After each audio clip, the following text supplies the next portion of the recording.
And hello, welcome everyone back to Gray Skeptic. We're having another Atheist Flashback tonight, and I'm here with Aerin. I forget how to say your last name. Syshenko. Sysyenko. I go by Aaron's chair on my channel. I'm here with Aerin. I forget how to say your last name. And now I can hear myself. That was weird. Yeah, me and Christy do that one a lot. So anyway, I have the worst voice on the planet. No, have you heard the Godless Iowan's voice? His voice is the worst voice. Just kidding, Matt. I love you. But anyways, play my voice. Yeah, we're here for another Atheist Flashback here with Aerin, and it's kind of a double whammy. So I think we're going to try to take it one step here at a time. But so you was a Christian, right, Aerin? I was actually never Christian. I was raised around both Christianity and Wiccan. Yes. So now, okay, so you said you were... My adopted family is Christian. My adopted family is part of the NIFB, Christian. Okay. And then my biological family is Wiccan. Okay.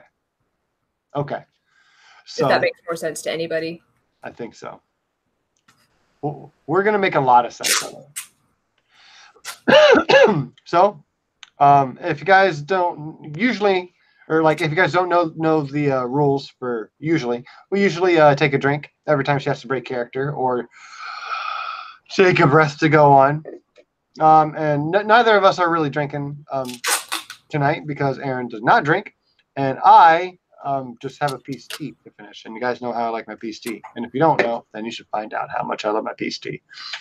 I just learned peace tea was still a thing. Yeah, I love peace tea, and I don't have as much variety as Matt does at the shop down the street from his place, but I have enough to get by. Anyways, so where would you like to start? Christianity or? I mean, like I said, the only thing about Christianity I can do is being the adopted child of Christians, but I never really lost my Wiccan faith until my 20s, at which point I just kind of went from Wiccan to kind of Christian for a couple months to atheist. Okay. So then let's go. I'm trying to figure out how to do this. So, okay. Let's do this. Very barely Christian. Like, I was like, yeah, the Bible's a good book. And then I read more of the New Testament. I was like, no. Oops. No. Abort. Abort. Abort mission. Yes. No. I have... Oh, there we go. Okay. And there's the end of my Christianity. Well, then let's make you a Wiccan again. And I'll ask you a few things about Christianity as we go along. Alrighty? Okay. Okay, so now you apologize now. Say what? Let me apologize now for the crap my coven instilled. No need to apologize here. Just, that face deserves a drink. Oh, fuck. All right, let's go. Let's do this. All right, Aerin, IW Wiccan again. So now you get to answer all the questions. As Wiccan me. So, what kind of Wiccan are you? I was a coven Wiccan.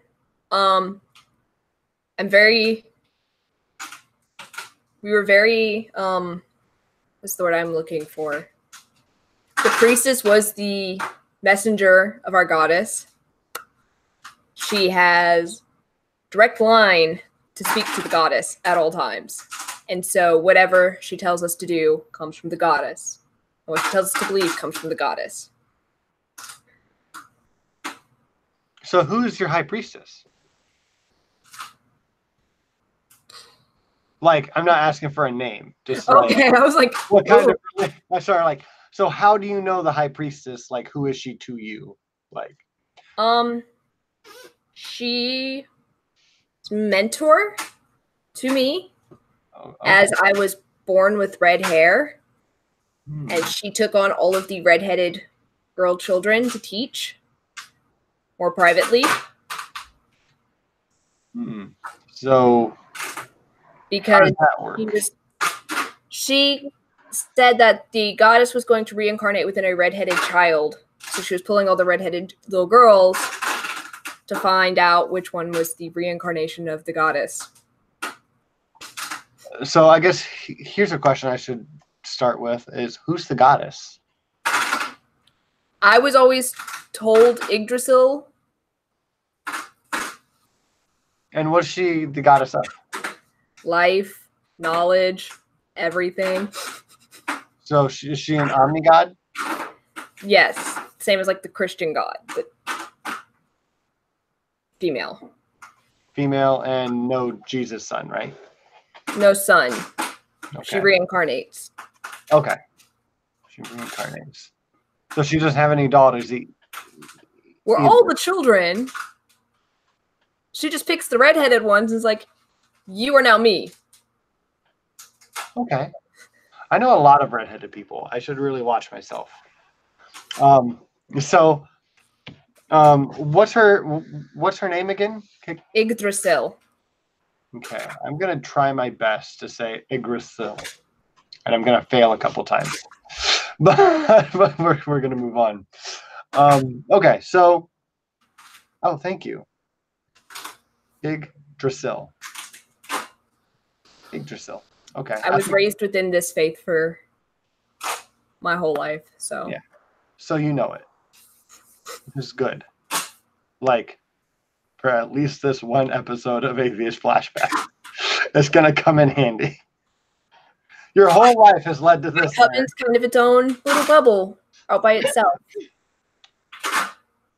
Didn't interact with any other pagan groups. Weren't allowed to. You weren't allowed to? No. Because they didn't have the direct line with the goddess. And they could have had other gods and goddesses, right? Mm-hmm. And since she's an omni-god, that's super duper not okay. That's super duper not okay. Okay. So were there any other covens that you were allowed to talk to that did have the same god? Or was your... Not that I am aware of off the top of my head. Okay. And then did you but have... My memory is crap. Well, then my memory is absolutely horrific. I'm so sorry to everybody. No, you're okay. Don't worry about it. Just we'll just focus on what you remember. And then how big was your coven? At the biggest, when I was about 9 or 10, it fluctuated, but the biggest, I want to say it was 400 members, which is very large. Gotcha. And were they all very local? No, we ended up being more spread out. Okay. Such as I was still a member of the coven in Florida for a little bit. Okay.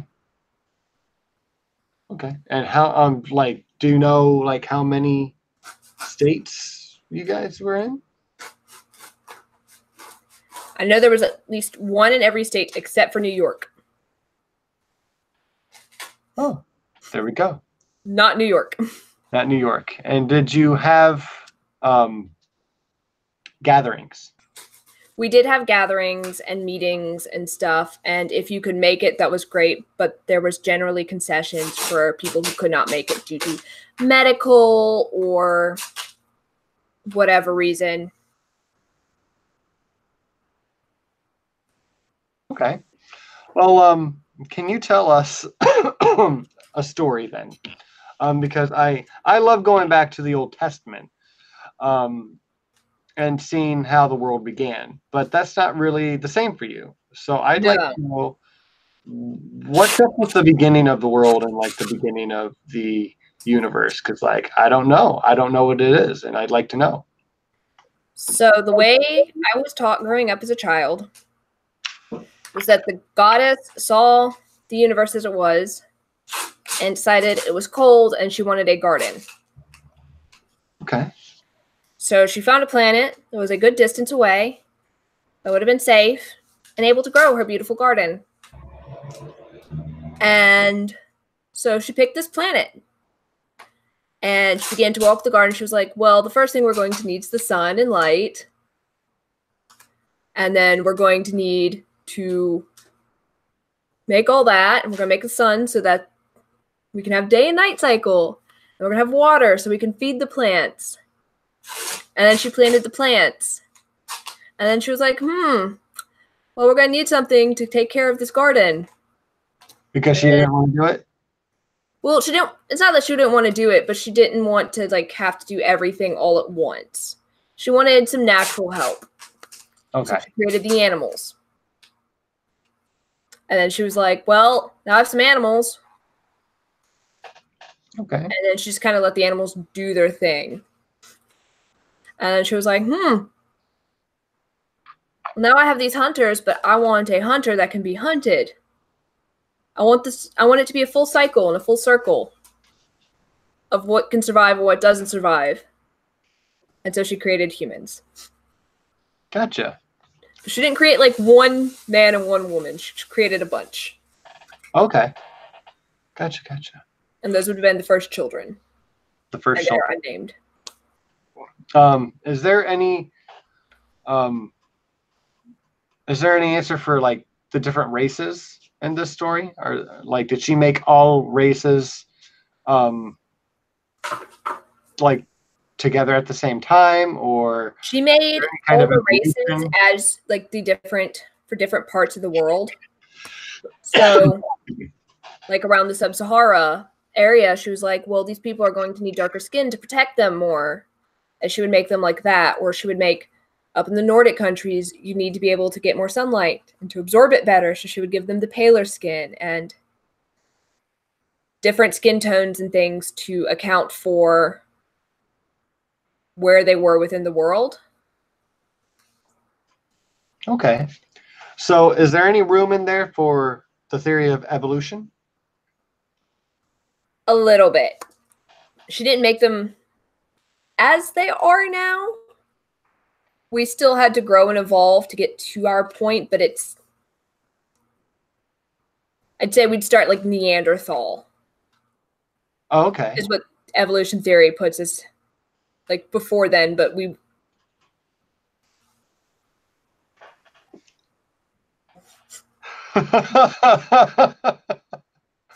okay.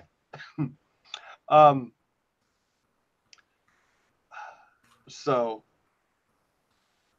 gee, I'm trying to think of good questions to run off of this with. The one thing that stuck out to me when you started talking was you said she found a planet that would be like a safe distance, right? Or a safe distance from what? From the stars. From the stars existed, but the sun was not as it is now. Okay. And then, so she didn't make did she make all the planets and the stars, or just? She did not make all the planets and the stars. They were just kind of there, and she worked off of what she already had. Okay. As to why they were there, kind of none of your business. I don't remember that story as to why they were there very well.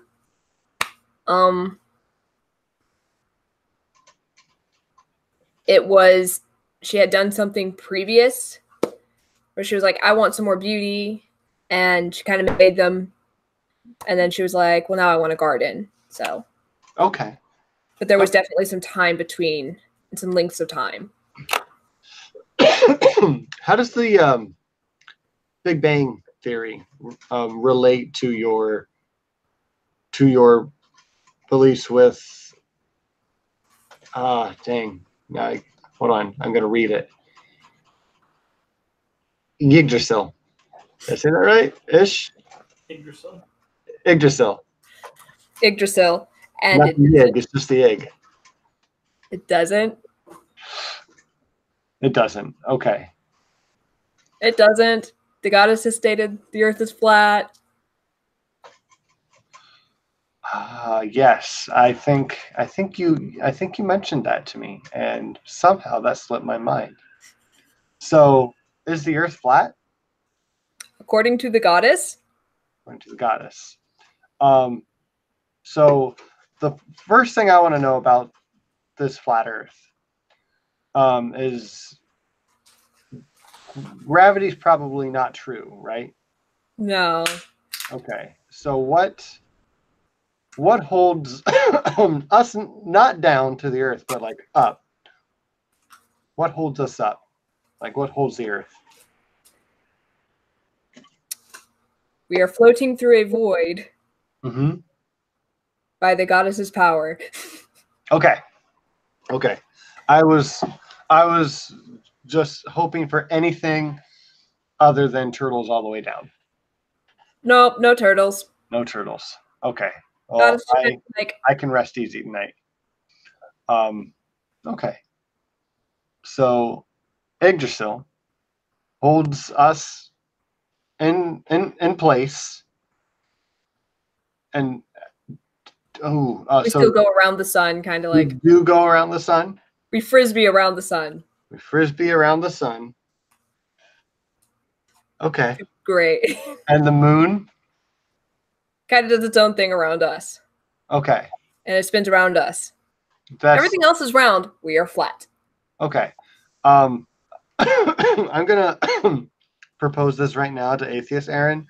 If you haven't done this yet, which I don't think you have,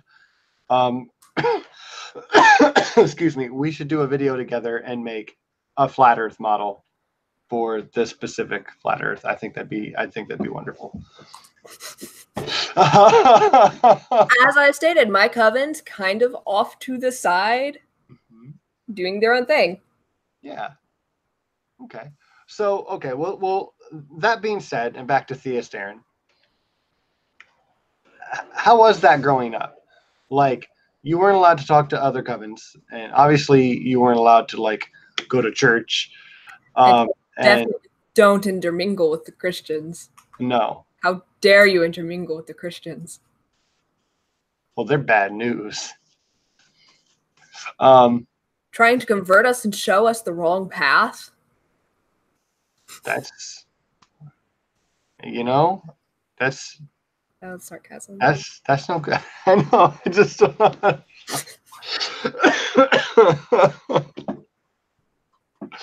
Okay. So then, did you have... excuse me, I'm so sorry. I have a lot of mucus. These my allergies are killing me up here. Oh boy. Vicks vapor rub underneath, like right here. Just like I'm just gonna like take like a Q-tip and just shove it up my nose. That is a bad idea. You know, I think it's a great idea. It sounds wonderful. No, go get some tear gas. Some tear gas? There we go. That sounds dope. Clean you right up. That might.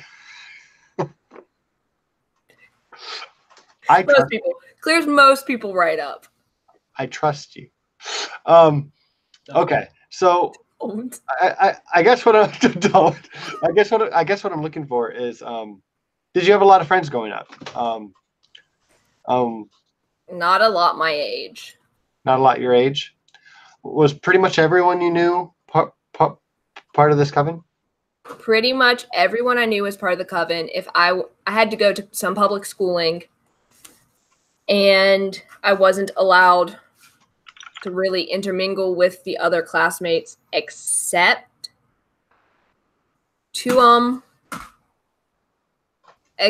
for like schoolwork purposes. But other than that, I was not to be friends with them. I wasn't to intermingle with them socially on a personal level. That just was not an allowed thing. Okay.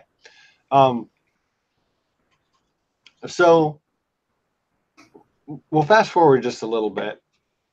And can you tell me about when you first really came in contact with Christianity? How did that work out? So I first came into Christianity. My biological mother, for her own personal reasons, surrendered me to foster care as a teenager. And almost 17 years old, I got adopted. Oh, wow. Okay. So you had to wait a little while. And the foster care system, the state I was growing up in, did allow me to keep my faith in my things. So despite most of my foster parents being Christian, I completely isolated myself within my bubble. Gotcha. So, and seeing that most of them were Christian, did they really push their religion on you? Did they try to get you to go to church every week? They didn't. They did give me some respect. Being in the foster care system is very difficult, as is.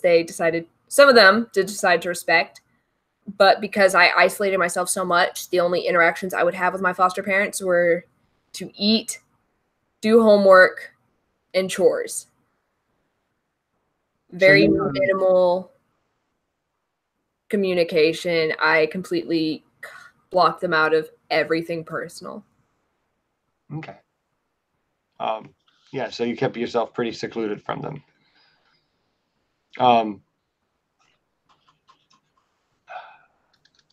Atheist Joke Boy in the chat wants to know what science class was like for you.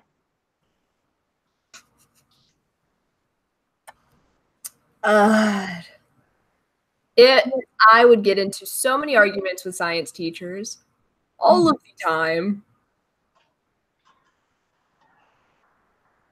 What was one of the biggest issues you had in science class? I would just give them the answers they wanted, but I would constantly try to be like, this is wrong. And I would argue with the teachers, but they were like, well, you're still passing. You're still giving us these answers. I'm like, because it's what you want. It's not the truth. And I was very obstinate and very stubborn. So I imagine Flat Earth had a lot to do with it. But what were some other things that really kind of irked you that weren't true?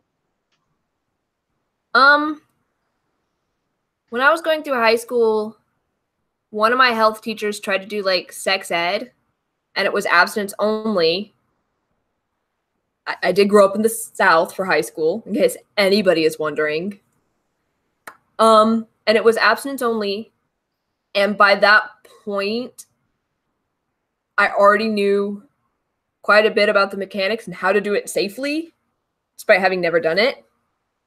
So it was like abstinence only was, if you do this, you get STDs and die. And I was like, no, not if you do it like this. That went well. Or people in high school who identified as bi or pansexual or anything outside of lesbian and gay were the only two I was okay with. And then everything past that point we had been taught was not okay and not acceptable and didn't exist. Okay, so I'll pause you there for just a second because I want to know. So because you knew some people like that, right? Like at your school. Mm-hmm. So was it they didn't exist basically to the point where you would just say, no, you're lying, you're just seeking attention, or what's your thought process there? I would tell them, if somebody were to claim being bisexual around me, I would jump in and be like, nobody's bisexual. You're lying to get attention because you want to whore around. Okay. And Cheers, everyone. Cheers, Aerin, for being a good sport. And so I guess, how do they talk about it in your coven? How do they present that to you even? So lesbians and gays were accepted because the goddess made lesbian and gay people. And they were okay? Hmm? Were they, like, okay? They were okay. You were accepted. Everything was fine. Okay. But everybody is binary, and you can only love the opposite sex or the same sex. Okay. And if you try to like fall outside those parameters, you were very quickly put back into your place by the priestess. Or if you try to be and claim bisexuality or pansexuality, you were pushed to choose one or the other. Okay.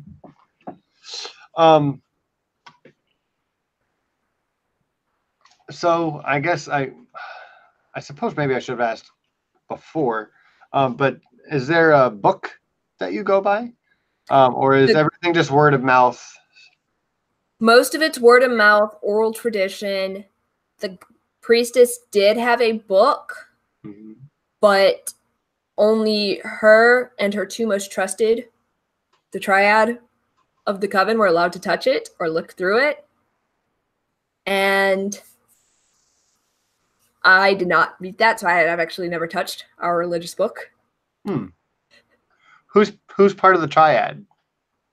It would have been the goddess and the goddess / priestess /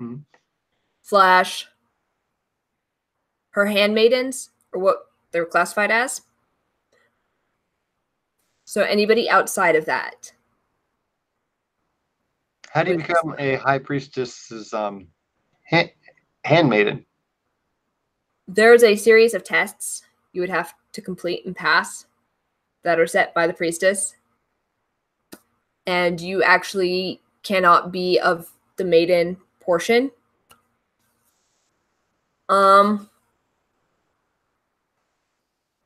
You have the maiden, mother, and crone. A woman who has never had children, a mother, or grandmother.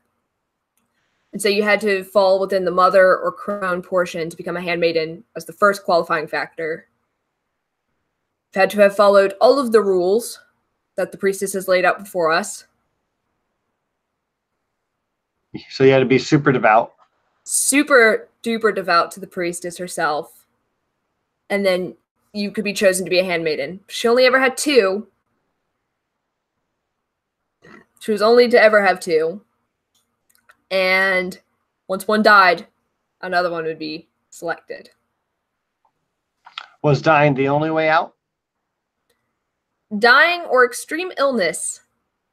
One was removed during my lifetime because she had to undergo chemo. And that wasn't okay either. That wasn't okay? Okay. No, some modern medicine techniques were not accepted. Chemo. And she wanted to continue to be a handmaiden for longer, so she was like, chemo could save me, and... Gotcha. So she was forcefully removed from her position then? Yes, if you do anything outside of what you're to do, you're to be removed from your position and replaced. Okay. And real quick, did she end up making it through a chemo, or do you know? She did end up going into recession. Recession? Good. She's still alive, actually. So she's doing actually pretty well. Good news. Awesome. Well, I'm glad to hear that part. She is also an atheist now. Well, hey, check that out. It's in her 70s when that happened. Really? See, you're never too old to learn new things, right? Hey, everybody's going to learn new tricks eventually. That's right. Yeah, you stop learning when you don't want to anymore. So I have a good question here from Brantley. And he's asked twice, kind of. He said, were you encouraged to bring more young people into your coven? We were encouraged to convert people to the truth so that nobody had to suffer an eternity separated from the goddess. And it's not like burning in hell Christianity. It's like You are separated, and you never see your loved ones ever again for the rest of eternity, and you spend it alone. Gotcha. So, okay, you said so for all eternity, and you spend it alone. Is No it torture, no no torture? fire. Is it dark? Is it just a Yeah, field? Do you spend know? it in pitch black for the rest of eternity, alone, in Gotcha. silence. It sounds like she just like blasts everyone into like outer space. Because I don't know where she's going to get like enough black space outside of space. And then like plucks her eyeballs out because there's still like starlight. I don't know. But see, now I'm adding to it. That's blasphemy. I'm sorry. That is blasphemy. That is. I'm sorry. I didn't mean to.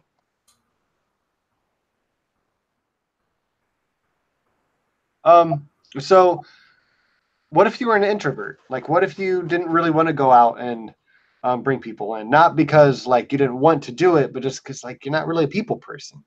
There were other ways to serve the goddess in a way that would still honor her. The priestess would find out who is an introvert and find other ways that they could serve the goddess and hopefully convert people. Okay. Such as charity events and stuff. You still had to deal with people. There was no way out of that. Gotcha. So you were very what's the word? You were told to go out and get friends over here, right? Mm-hmm. Okay. Okay. But she'd find ways that you didn't have to talk to them. But you still had to deal with them. It's funny how that works. Like, oh, you don't have to, but you're gonna have to. You might as well talk to them at that point because you're already there. Right. And I'm getting a lot of questions in the chat, mostly from Atheist Joke Boy and a vibrantly Brantley. They're very interested in it. So how are you supposed to convert people if you weren't allowed to socialize with them? And that's one that I had in the back of my head too. So curious. If you were converting people, that's okay. But you cannot listen to any of their lies. You must take their lies and shove them and ignore them. But if you're converting them, that is acceptable socialization.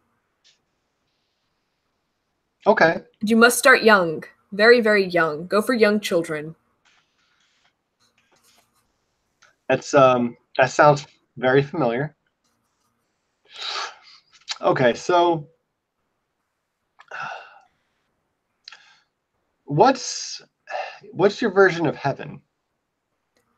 The version of heaven we have is you walk with the goddess for the rest of eternity. Go visit the garden that she created, Earth. You walk with her, you spend time with her, you spend time with your loved ones for the rest of eternity. Okay. So just a lot of hiking. A lot of hiking, a lot of caring for the earth, and a lot of drinking, feasting, and partying. There's that. Okay, I dig it. Sorry. Bless you. All right. So let's get into more views then, because this is the fun part, right? So, if you were lesbian or gay, that's fine, that's cool. Like you were to expect that out in the world. Right. Um, You have the same equalities as an heterosexual person. Everything's fine. Okay. And but like trans, excuse me. I'm really sorry about the coughs, everyone tonight. Not non-binary, anything else Anything else was not acceptable. Gotcha. So then what did you think of the LGBTQ movement, like the whole community? I supported the lesbians and the gays. Mm-hmm. Everybody else, I was like, oh, you're going to spend the rest of eternity alone. Okay. You're So going to be alone forever. what did you think of the lesbian and gay people who supported the rest of that community? I was worried for them that they were going to be punished as well. So like, y'all are good people. Y'all are acceptable. You're okay. You're good people. You're real people. Your sexualities are valid. You know, I don't want you to spend the rest of your life and the rest of eternity alone in darkness. Right, yeah, like that doesn't sound great. I mean, it sounds better than some other things that I've heard of, but still though. Excuse me. Before I go on to those questions, so what about, because you said that you had some issues with some medicines. Can we talk about some illnesses or mental illnesses? So I don't drink because of medication. I actually have quite a few physical disabilities. Okay. That do require medication. Some of it just pain meds. Fair. And so I abstain from drinking because even ibuprofen you don't mix alcohol with. Right. And while I do that, and drinking is an acceptable portion of paganism, I wasn't diagnosed. Paganism being the whole thing, and then my coven will fall under that. Drinking was okay. People drink a lot. Quite a few alcoholics. And so while drinking was okay and acceptable, and I did drink quite a bit as a teenager and stuff, it was acceptable for me. Right. When I got diagnosed at 21 years old, obviously my life had to change. Right. Quite a few things had to change. And diagnoses and disabilities are not looked upon well either. How so? What's the issue that your coven would have with being diagnosed with anything?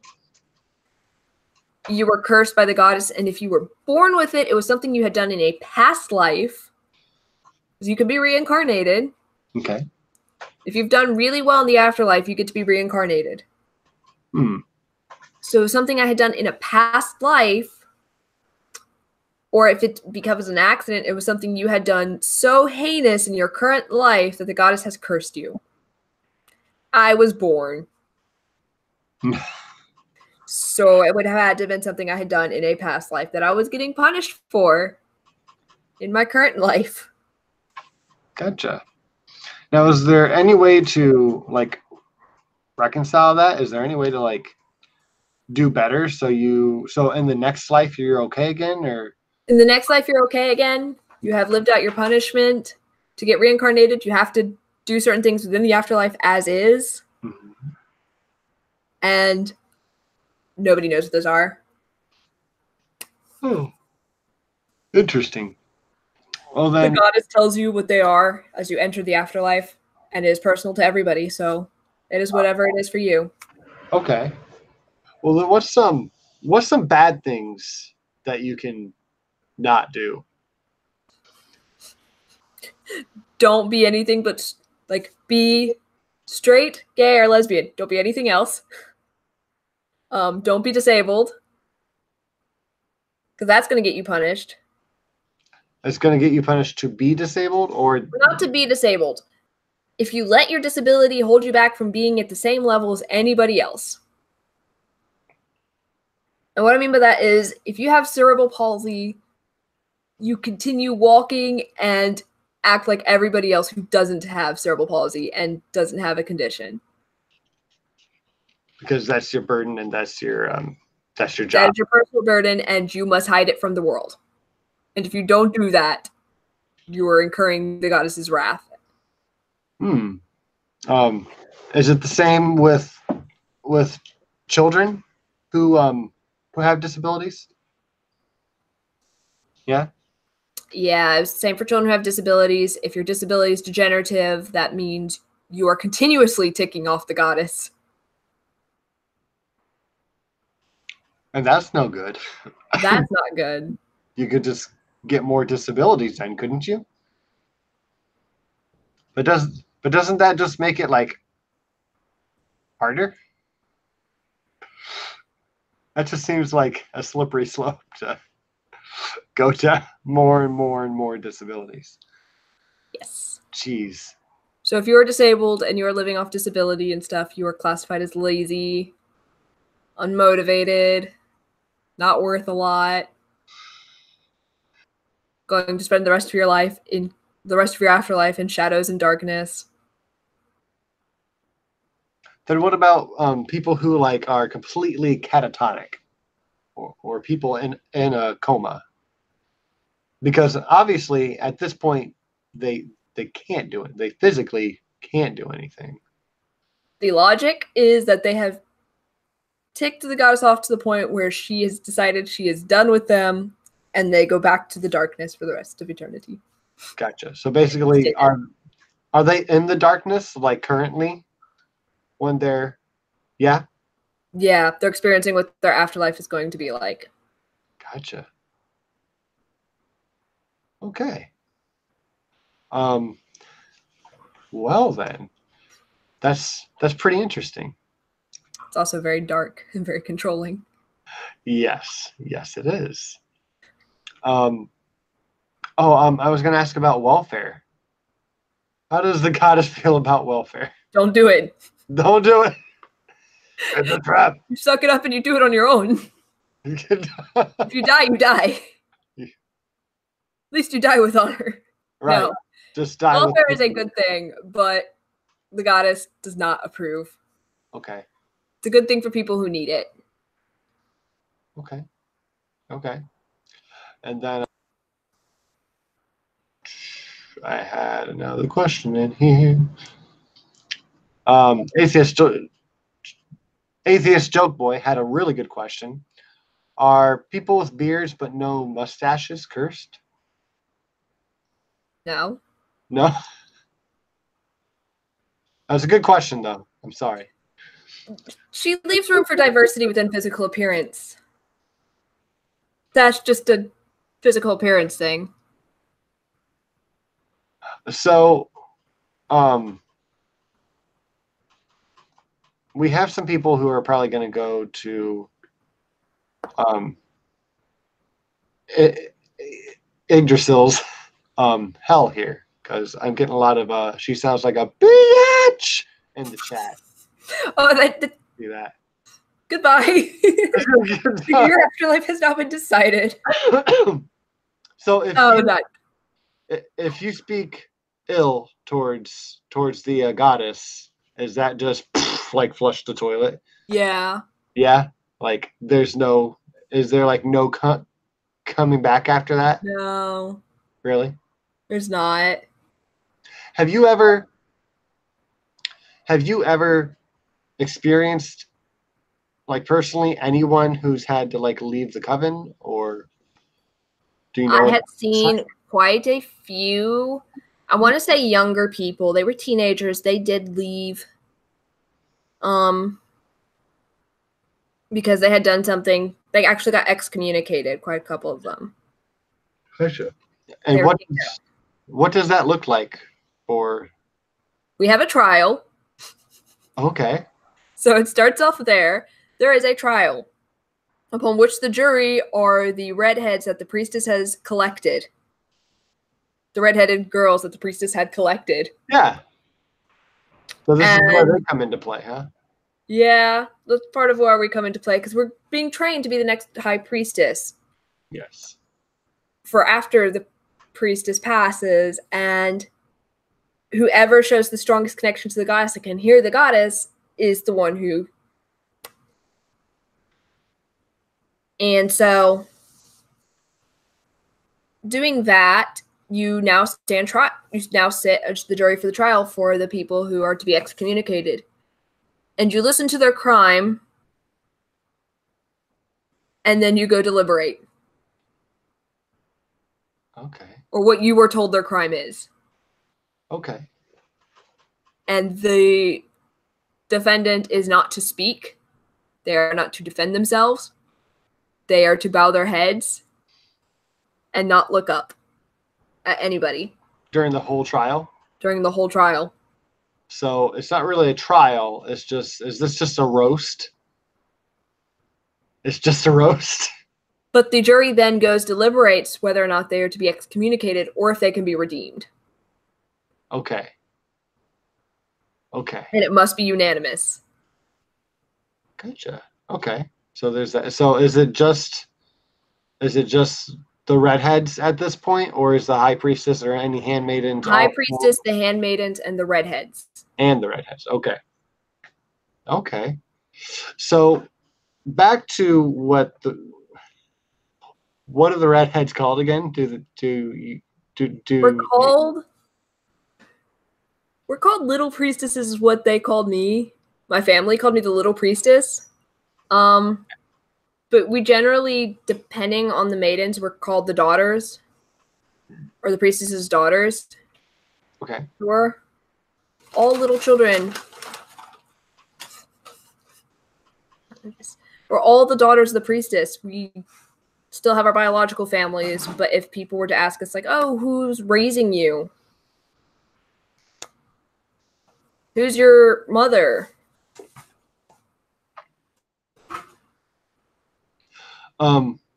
Well then, did you hear any stories, like past or like current at the time, where multiple of the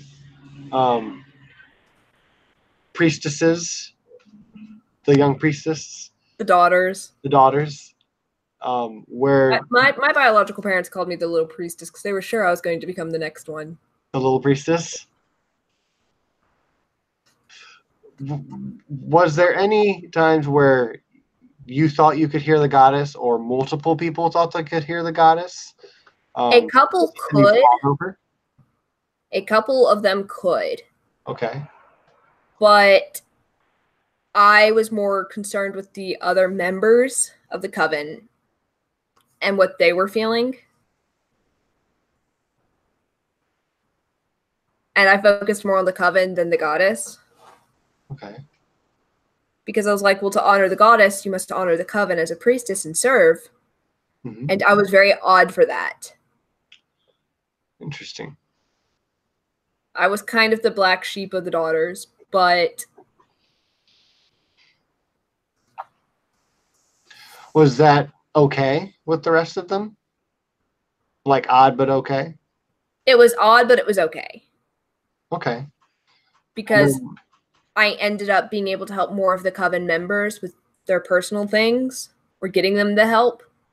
And so it was odd, but I was serving the goddess more fully. Okay. Well, what kind, and like, you don't have to go into great detail, obviously. Don't share anything too personal, but what kind of personal problems would you help with? What? If people were questioning the goddess, I would reaffirm their faith. If people needed a place where they were like, I would like to speak to this boy, but he's Christian, I don't know what to do, I would help them and gently remind them that it wasn't acceptable. And generally faith-related things, I was the first line before they would have to go up to the next and up the chain of command, I guess is the term I'm going to use. Okay, so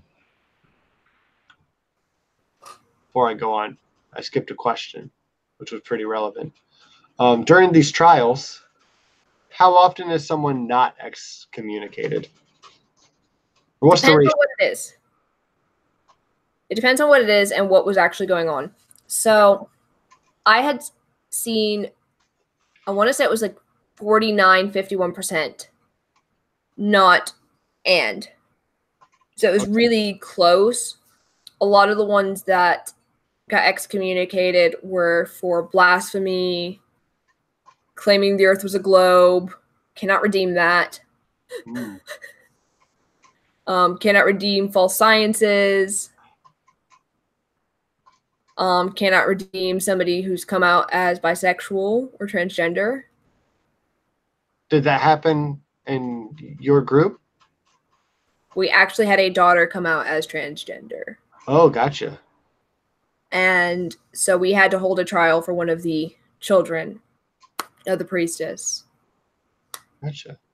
And how did that come out? Because she knows that's not okay, right?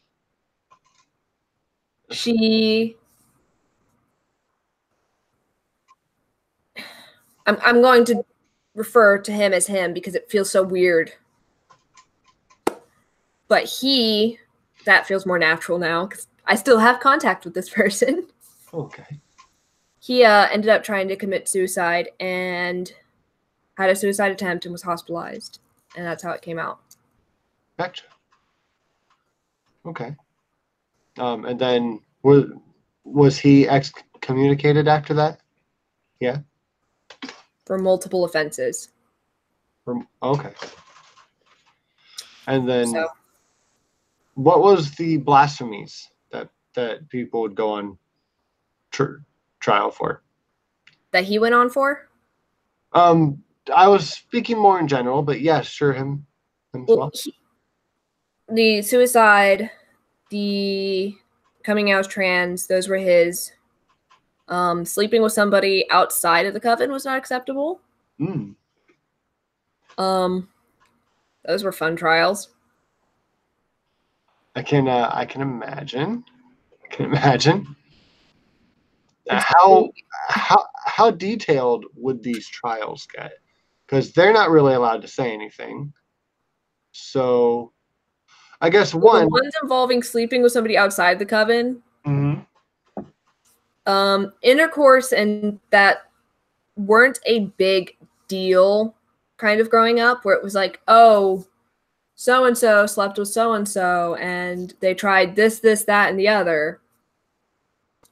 So it wasn't like a big deal to talk about, which led into the trials where they were about as detailed.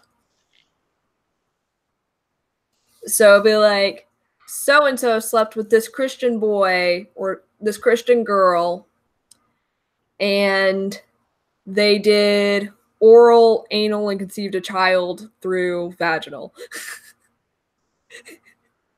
It got awkward. Gotcha. It got very awkward. And I've gotten the question multiple times now, and now the awkward time is a great time to ask it. And again, I ask, orgies? Yeah? There were fertility rituals. Orgies were a thing. Okay. And they were obviously fine then, right? They were fine. They were optional. Nudity's entirely optional. Okay. There are rituals where you dance naked around a fire. For some people, the nudity was not optional. But for a majority of people, it was optional. Okay.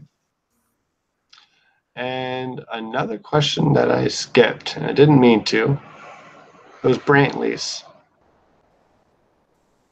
And yeah. Was there any kind of baptism or a baptism equivalent for this? I wouldn't call it a baptism. I don't know how to explain it other than the ritual. And to bring somebody into the coven, you would go to the woods, to a river within the woods that was kind of nearby, or it was like more of a creek. Just running water was there naturally. And there would be a whole ceremony to bring you within to the coven. It was also an awkward thing to sit through. I can imagine so. Yeah. Gotcha. And you were pretty young then. So, like, you didn't get involved in any of that, did you? There were some things where, as a daughter, I had to be involved in. Okay. The orgies, no. Orgies, no. Okay. Because, again, those are entirely consensual. Good. Good, good. You join if you want to, and the minute you are done, you can leave. Gotcha. Gotcha. Now, did they have any, again, not to get too personal, but I like to understand, like, what level of taboo was in there, if any. Did the did did the coven have any like age limits for that kind of thing for the orgies? The legal age limit was the limit. Okay. So whatever your legal age limit for your state was the youngest you could join these. Okay. Which still do not agree with, but yeah, it was, you could join at this age, but it was still your choice. Yes. Good. Well, I'm good that there's consent there. So, how did they respond? Since like we're on the sex train, we're just gonna write it. This, how did they view like adultery?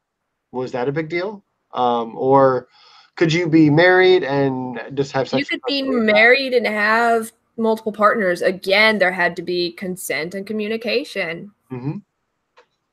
So you could be married and then have 2 or 3 partners as long as your spouse was aware and okay with it.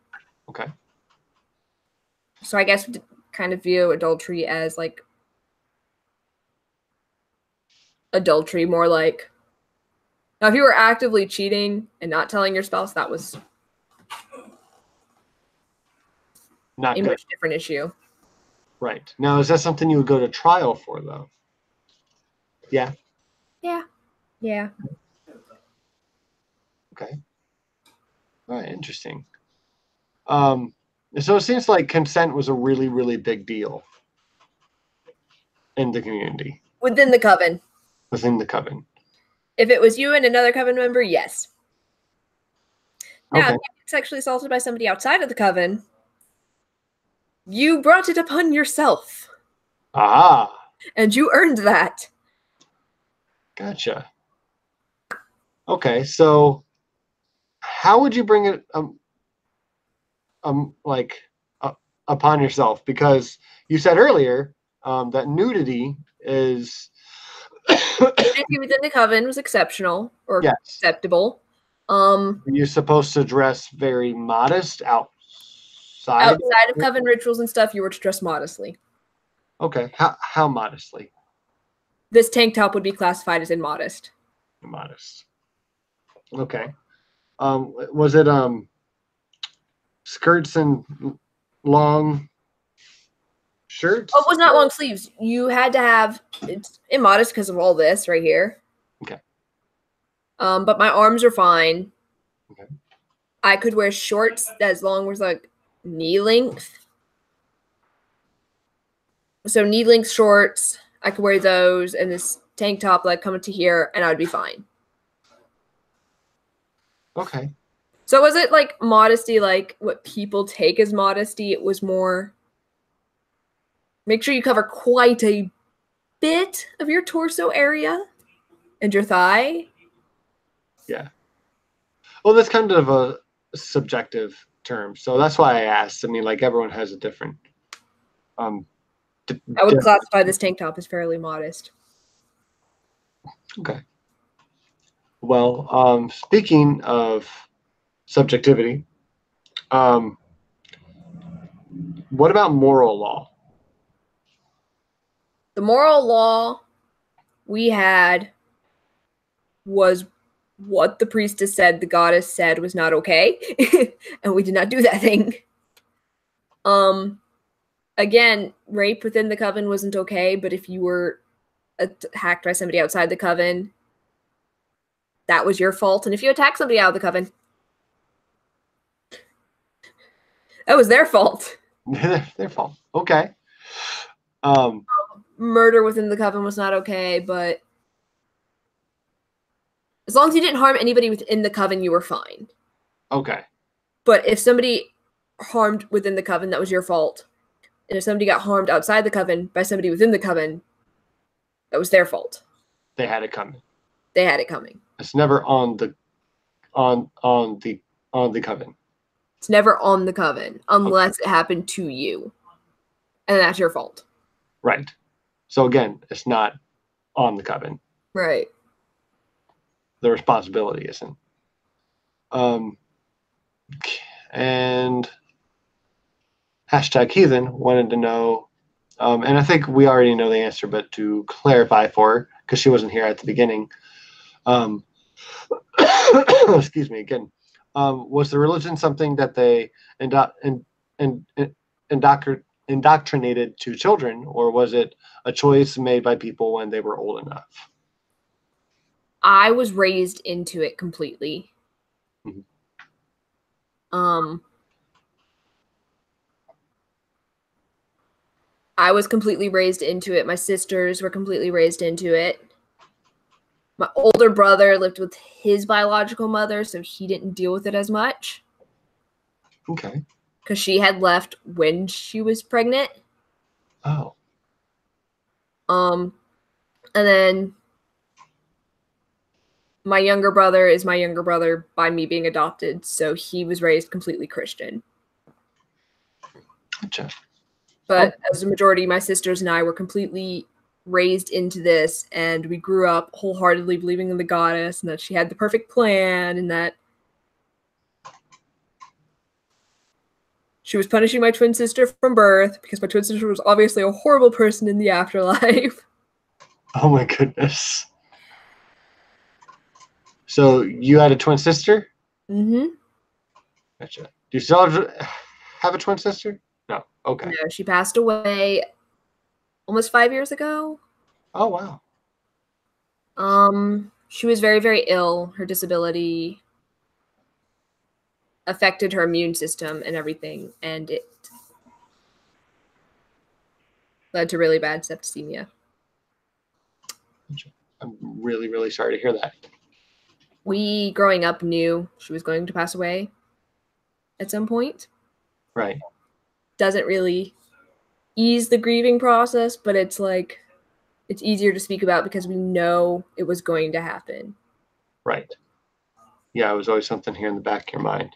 That we were always kind of like, she's going to die soon. Don't know when, we don't know how, but she's going to die soon. Yeah. Yeah, I understand that. When my father-in-law, he's not doing super well, and he excuse me, he hasn't for a long time. But so that's something in like the back of our minds all the time. Like literally for like all like the 6 years that I've known him, it's just like, next month could be his last. Next month could be his last. This week could be his last. Tomorrow could be his last.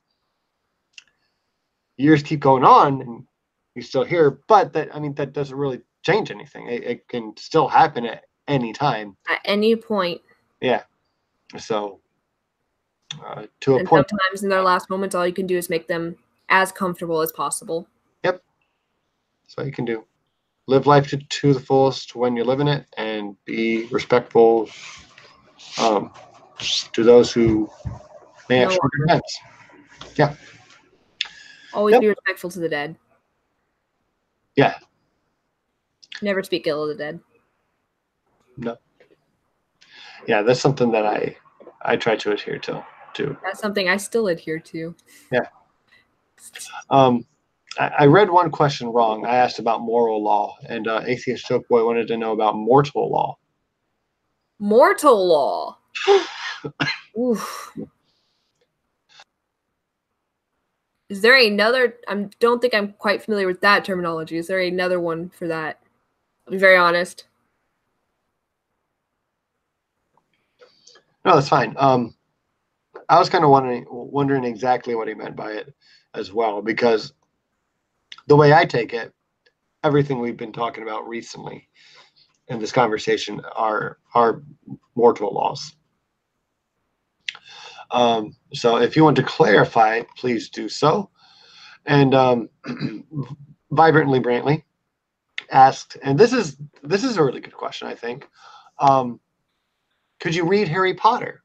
No, that was blasphemy. That was blasphemy? That was blasphemy. And then how about like Pokemon, or was there anything else that was awful? No, we were allowed to watch Practical Magic. Okay. That was a movie I was allowed to watch. Harry Potter wasn't okay. I would sneak and read it. It got me through quite a bit, so I have quite a fond love of Harry Potter, but it was something I had to like sneak to read. Oh, okay.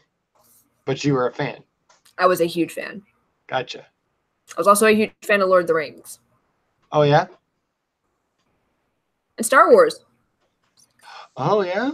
And Alien. So you'd like totally like sci-fi and magic stuff. I liked sci-fi fantasy, and most of that was not okay. Understand. Biographies were okay. Basically, if it was nonfiction, like history, but then if it didn't agree with what we had been taught, that wasn't okay because it was lies and blasphemy. Okay. So like, I mean, couldn't you just draw a line and be like, hey, I like Harry Potter, but like, I don't believe in that stuff at all. Just keep it a secret. Don't talk about it. Hey, I like Lord of the Rings, but don't tell anybody. So how did that make you feel though? Because you're a daughter and you're like training to be the new high priestess. How did that make you feel when you're reading Harry Potter? But a lot of the daughters, because we were trained so rigorous, I can't say that word and I'm trying. Rigorously, I think I said that right. Because of the training we undergo, a lot of daughters end up with the biological parents facing a lot of physical abuse. So for me, Harry Potter was something where it kept me grounded to keep training. And we don't classify it as physical abuse within the coven. It's discipline and training for a daughter. But you undergo it a lot, and a lot of abuse and isolationism. Because there are times when you're not allowed to speak to anybody at all. And so it was, I knew it was wrong, but I didn't care. Because it kept me going. And I was like, well, when I become the high priestess and get full communication with the goddess, I will, ask the goddess why it's wrong. You said it kept you going. It kept me going. So did you struggle through like your faith and just like your lifestyle? Did you not enjoy it? No, there were parts of it I didn't enjoy. A lot of things that weren't supposed to make me uncomfortable, I got very uncomfortable with. Mind if I ask what? Like the nudity. The nudity? The nudity made me awkward. Yeah. I don't think this is talked about enough. And maybe we could just find a group of people and have a good chat about this sometime. It's just in the Christian community, like nudity is pretty much a no-no, like straight up. Like you don't have nudity, except in one place. You should expect the nudity. It is a Christian establishment, and if you don't know what I'm talking about, it's a YMCA. It's the goddamn locker rooms. There's never the nudity that you want to see. Never, ever. I'm not okay with this. Yeah, so like... the human body itself bothers me. It's the fact that I am naked. And to me, it's very vulnerable. And I like to protect my soft, fleshy bits. Yeah. That's what about nudity bothers me, in case people are like...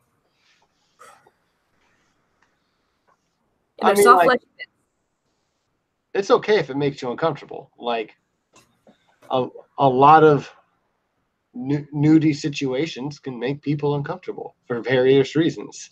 And the YMCA was always one for me. I was like, God damn it.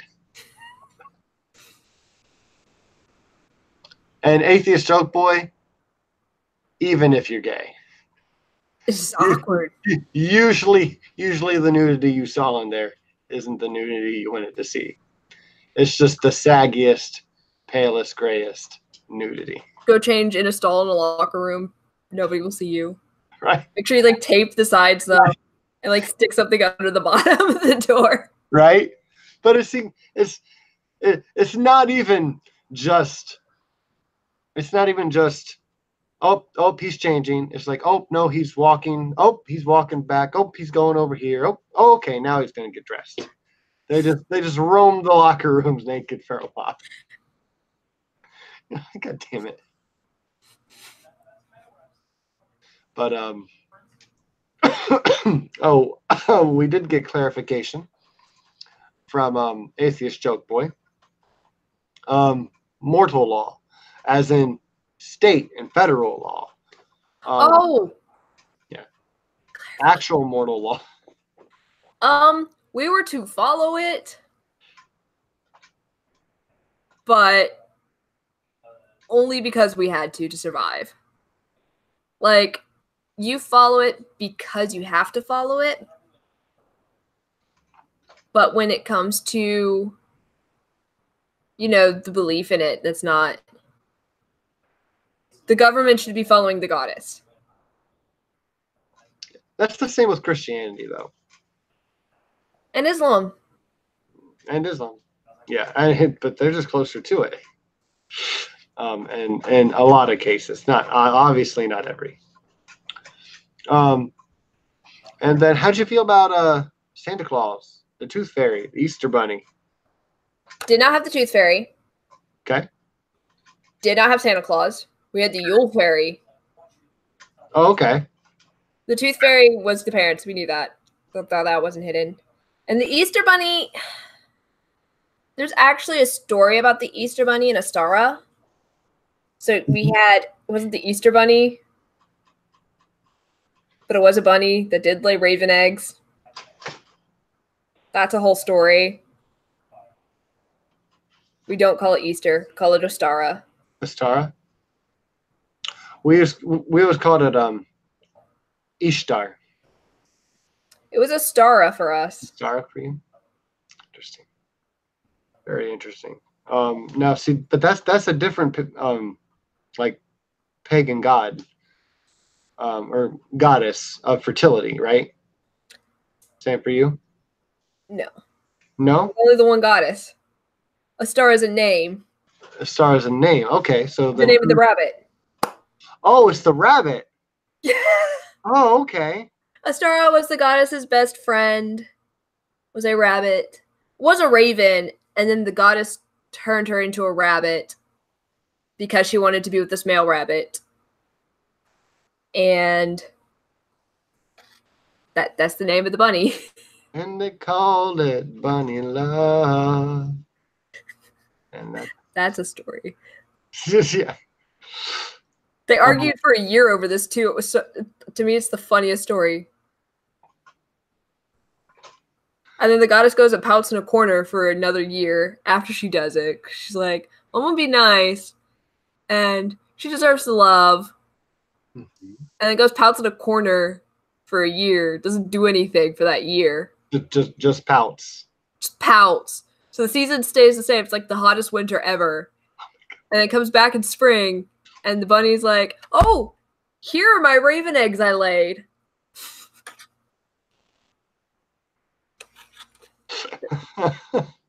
That's that story in a nutshell.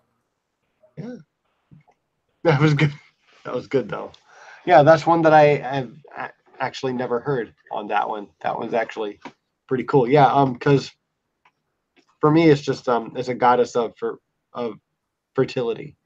But my coven was monotheistic.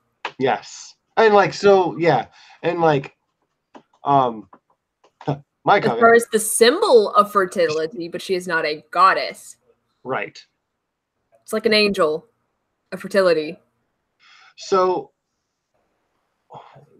were you like allowed to talk about other deities at all? Because they didn't exist. Because they didn't exist, you couldn't even really talk about them. How'd you feel It about was like Thor? within a why they were wrong and why they didn't exist. So how did you feel about Thor? I liked Thor, but Thor didn't exist. Right. Okay. All right. All right then. So earlier you said,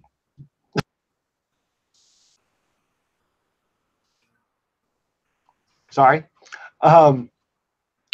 Earlier you said that you read the New Testament, right?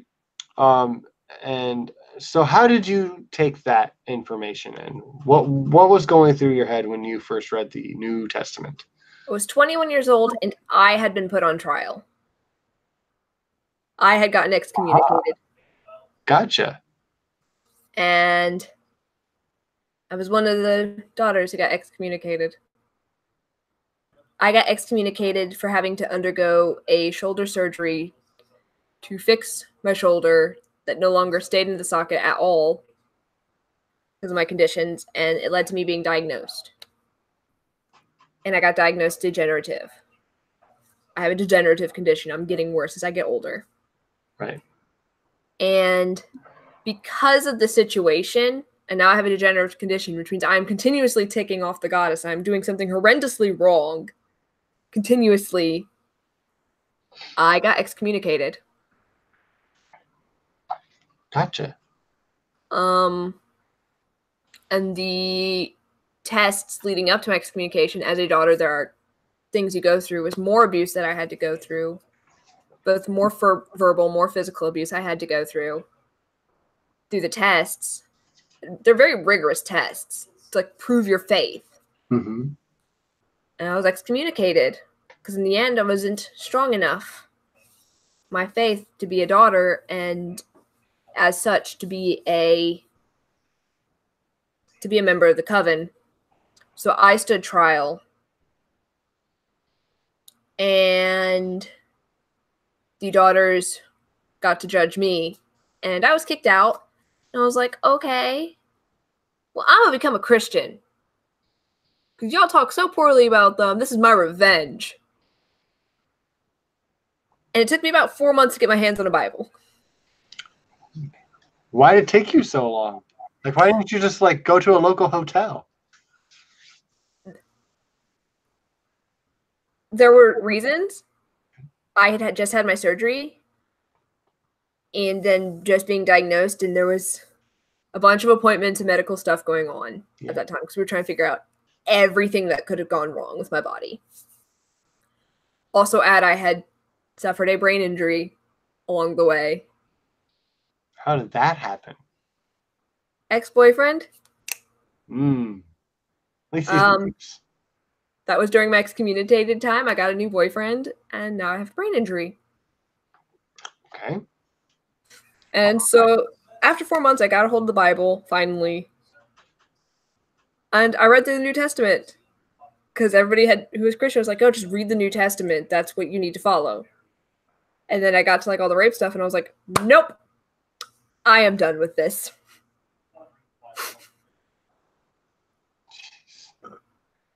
Wow. And up to that point, I had claimed to be Christian. I didn't go to church because it just didn't align with me, with my schedule at the time. On Sundays, I tended to have duty because I was in the military at the time. So I had duty where I had to stand during church time.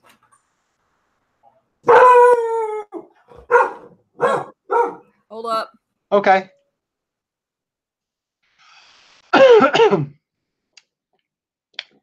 This is a very interesting story so far.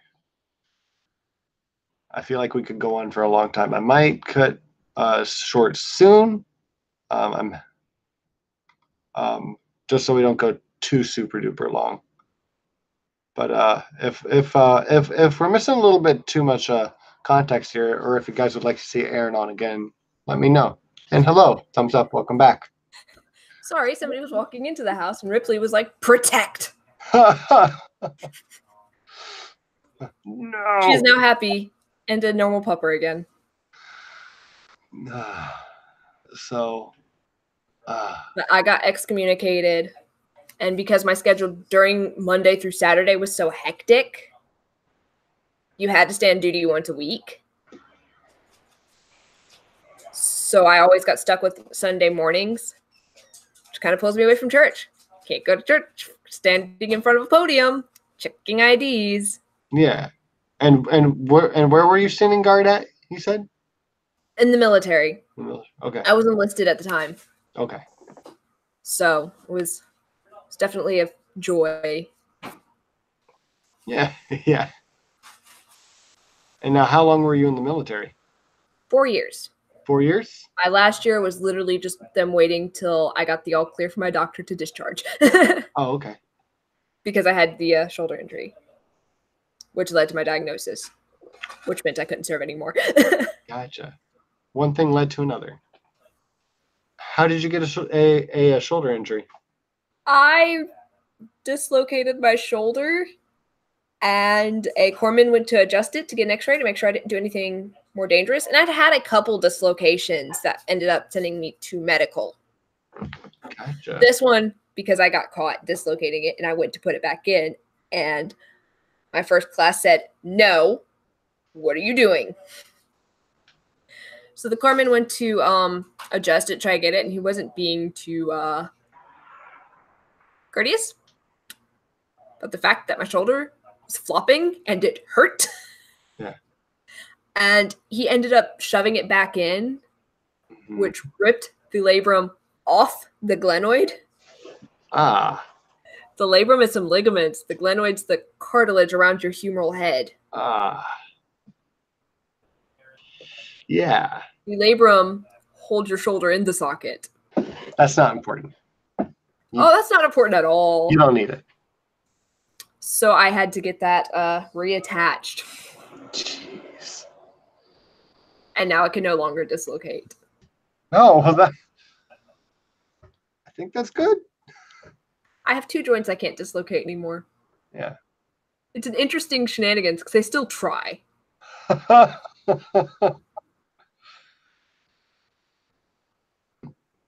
Well, yeah, because you can still break them. You can't dislocate them. Yeah, that would suck. All right. Can anyone give me a couple questions here to ask Aerin? And I think we're going to wrap up soon. Like I said, we don't want to make it too terribly long because we want people to watch it.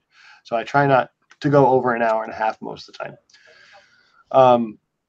But what's,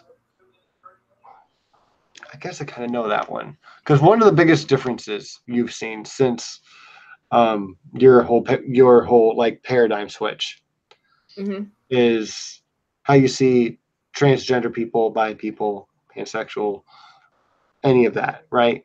So what's the second biggest thing? I'm not a flat earther anymore. Not a flat earther. How long did it take you to get over flat eartherism, I suppose, after you left the coven? Longer than I'm willing to admit to.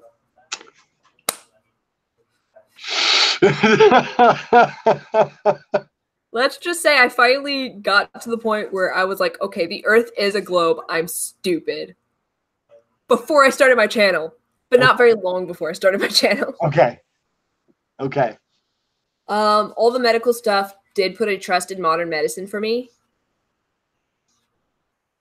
Okay. Because now a lot of the things I had been growing up with, a lot of the fatigue and fainting and issues kind of came to where I understood what was wrong with my body. Mm-hmm. The fact I dislocated things at a drop of a pin suddenly made sense again. Gotcha. Okay. Because I thought I was just super flexible and there was nothing to it. And some people just are. Mm. So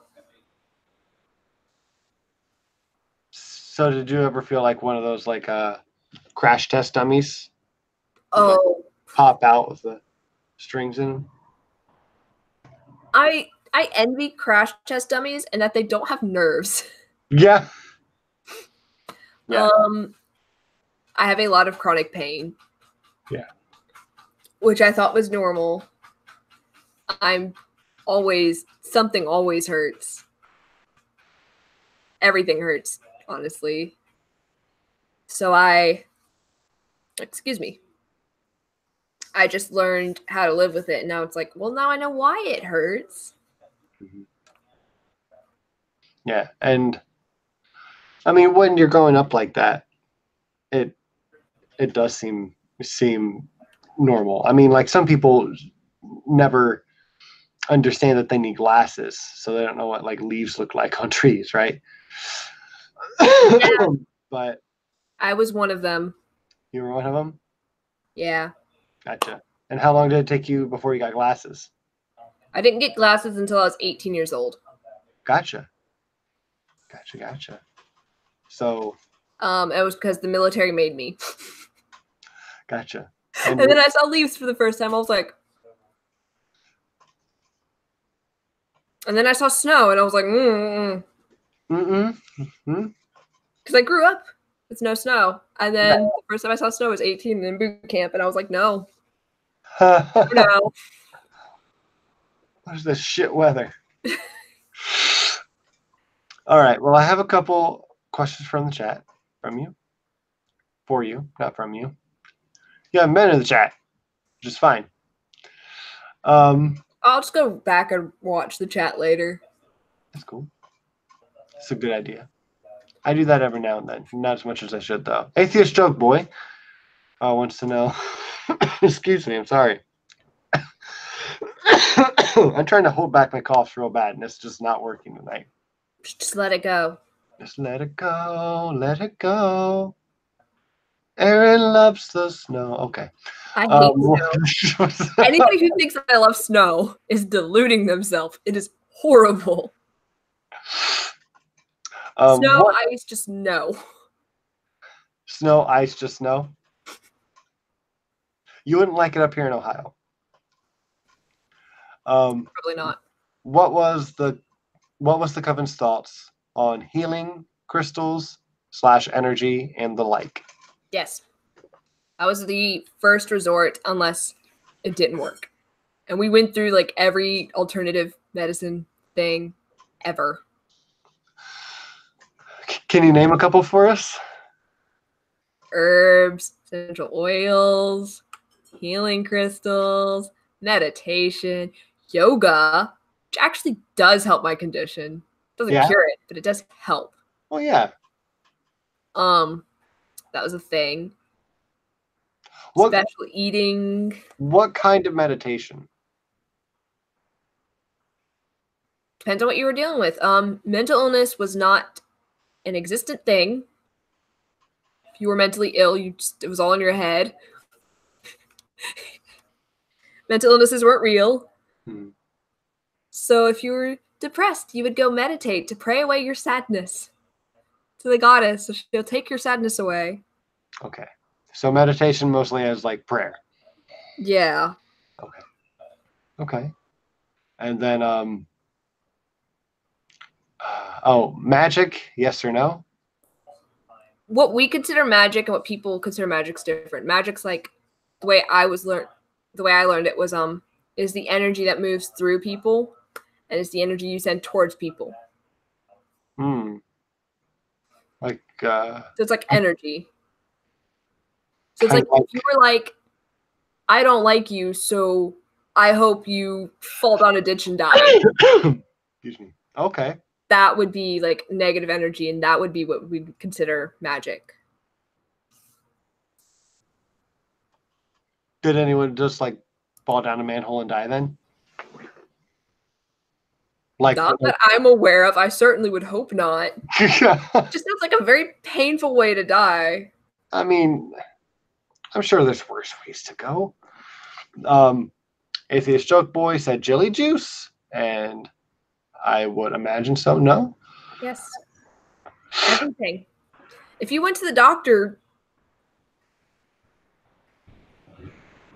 like if you went to the doctor, it was looked down upon. You wouldn't go to trial for it, but you would go under investigation to see that you tried everything else first. Who would investigate? The daughters. Okay, that's what I thought you were going to say. We were the little police and jury enforcers. Because who's going to say no to a little redheaded child? No one who wants to stay safe.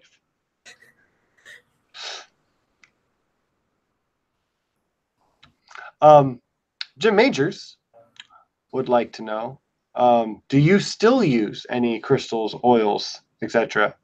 for I use lavender oils sometimes when I'm like really stretched out because it's a soothing scent to me, personally to me, but I don't use it as like a cure. I use it as let me calm down, get my head clear, and then actually solve my problem. Okay. But other than that, it's just, it smells good. Yeah. I'll use essential oils to make my skin softer in a bath because that helps a little bit. Mm-hmm. But as far as like the wooey stuff, no. Okay. Yeah, and I think he was mostly asking for and now I can't talk. Aesthetic purposes. Oh, I like them aesthetically. Mm-hmm. Like aesthetically, the crystals and things are still really nice to look at. They're still really pretty. But as far as like woo or my beliefs from before, no. Okay. All right. And you didn't do any spell casting, right? No, I wasn't. Did rituals, but nothing like what people consider spell casting. Okay.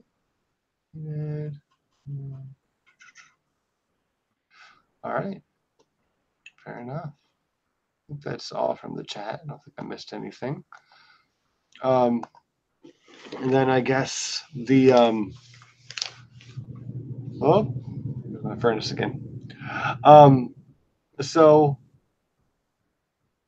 I wanted to ask you about your parents before we were done.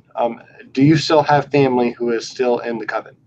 I do still have family who's in the coven. My biological parents are not anymore. They both passed away last year, so I wasn't close to them. They were practically strangers by that point, so. Gotcha. And you said who was it to you who passed away last year? Both of my biological parents did. Both of them did. Gotcha. How did that they happen? were strangers to me practically. I hadn't seen my biological father since I was 7 years old. Wow. And my biological mother gave me up, so. Gotcha. Okay. And because I was raised by the priestess herself, pretty much. Gotcha. All they did was provide food, clothing, and a bed. Gotcha. And training. So then, parents. What age were you when you were excommunicated and like put on trial? You were 21. Okay. Yeah. So you had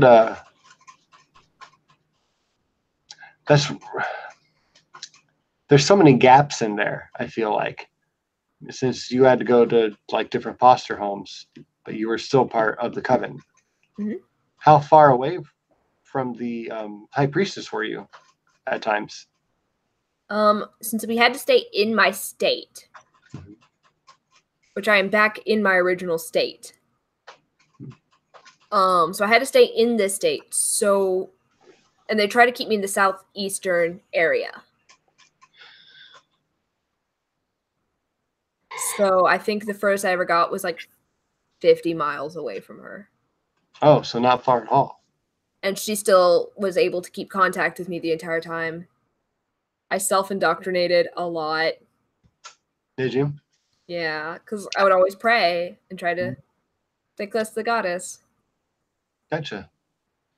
So you really didn't need like a religious book because you were raised by the high priestess. You knew as much as anyone would.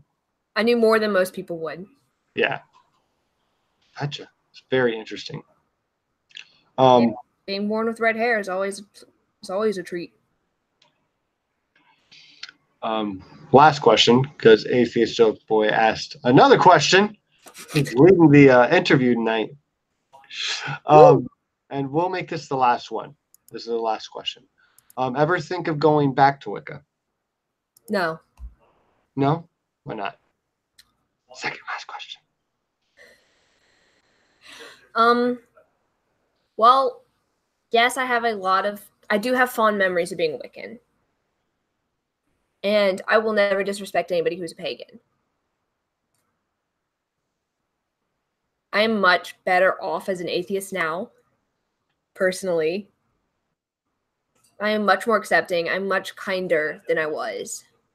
I did change a lot for the better. And more so as somebody who was excommunicated from a coven. If I were to try to go back as I am now, I would never be accepted into another coven. Gotcha. Because I was excommunicated. And I don't know if that's necessarily true. I could be wrong. Growing up, that's what we were always told. You've been excommunicated. You're on your own. Right. So, yeah, because I don't feel like they have a lot of incentive to be honest about it. But at the same time, you don't know until you try, right? And if you don't plan on trying, which I would not push you to try. No. Yeah. No. Gotcha. All right. And I've definitely learned since being awakened that my coven was very odd. Yeah. Yeah. This is definitely one of the more interesting, different stories that I've heard. Yeah. Definitely different. I can say my priestess was raised evangelical. Oh, yeah? In Westboro. Oh, my goodness. My priestess was raised among a lot of Christian hatred. And I think a lot of it carried over. And a lot of that crap carried over, but she was destined to become a priestess. So interesting. Well, I think we're gonna have to have you back sometime and go deeper into this, if you don't mind. Oh no, just let me know when. Cool. I've got a collab with #Heathen coming up. Oh, cool. Good. I'm gonna try to do some more things on my channel. It'll be fun. Good. We'll be looking out for it. And that being said, can you tell everyone very quickly about your channel and where they can find you? It is already in the description down below. I am Aerin's chair. I deal with disability, atheism, logical fallacies. I tend to break down. Sometimes I'll do some things that aren't quite atheist, like debunking anti-vax, debunking flat Earth. I have a special hatred against flat Earth. Wonder why.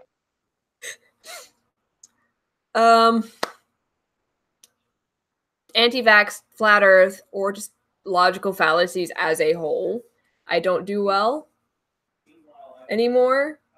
So I'm definitely going to, try to work some more on it. My life, as you know, has been kind of interesting. Yeah, you've had some changes and a lot of obstacles. Some moving. Mm-hmm. Yes, but I hope that everything's starting to really settle down for you. It's starting to settle. Things are starting to kind of level out. Yeah. But I hope everyone stays happy, healthy, and safe. Yes. And thank you, everyone, for coming tonight and joining in and being so involved in the live chat. That was very wonderful. I mean, how many Wiccans have you had in your chat? What was that? How many Wiccans have you had on? I've had Jen, Mrs. Snarky, and I feel like I had one more, but I can't remember it. Oh, Edge. And then mine was just like, I came from a Wiccan cult. yeah. Hi, it fits the bite model. Yeah. And so, yeah, it was like I said, this was definitely very, very interesting. So thank you very, very much for sharing your story. And thank you everyone tonight for joining in, as I said, and I hope everyone has a wonderful night. We are going to close this down for the night because, as you can see, I am getting a little tired and I can't get rid of this cough. So I'm what, 11, 12? Huh? 11, 12 p.m.? Yeah, it's 12 here. And I'm a third shifter, but like I didn't sleep last night. So no, I'm on my, okay, it is 12:12. Aha. Looking on my computer. Gotta get that changed. So, yeah, I'll be back again next week at the same bat time, same bat channel. And I believe next week I'll be here with Frank from the Geek Room. Ooh. Atheist Flashback. And other than that, we will see you on my other channel, League of Extraordinary Atheists for Humanism. And that will be at 10:30 on Friday night. And we'll be there with Amanda Cortex from Brief Brain Facts. So that'll be fun as well. Don't miss them. So everyone have a wonderful night. Thanks again for coming. And I'm actually going to stop the stream